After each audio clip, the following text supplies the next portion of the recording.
Magandang araw sa inyong lahat. Ngayon po ay sasama tayo sa pagsakay ni Ina, Nuestra Señora de Peña Francia. Kasama ko po si Tito Baynoy at anak ni Tita si Samantha Cuadro at si Imer Dizon. Ayan, nasa likod. At ito si Banoy nasa harapan. Kami ay nahuli sa pagpunta sa Barangay Lagha. Kaya kami dito ay nag-abang na lang. Taon-taon po kasi ito ginagawa dito sa Maangas presentasyon ang paglibot kay Ina. Isinasakay po sa bangka at ililibot po. Ayan po ang ating Coast Guard guys, nakaalalay lang sa unahan.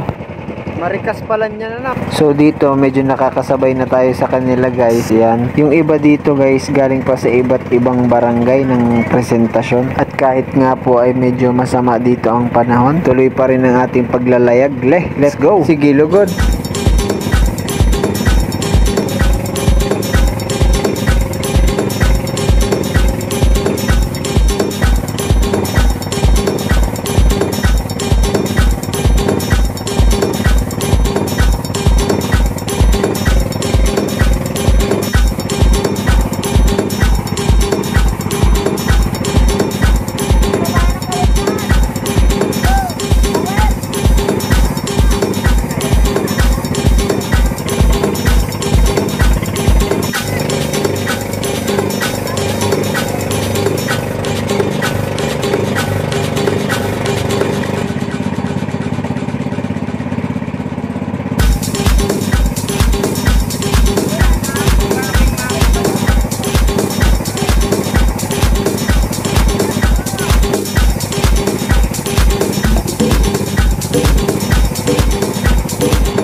At dito nga po ay pauwi na po kami guys at basang-basa na din po ang aking cellphone. Hindi na tayo makapag-video ng maayos. Maraming salamat po sa mga nanonood. At kung nagustuhan nyo po ang aking video, mag-like and share and follow na lang po kayo. Hanggang dito na lang po tayo. Salamat. Paalam.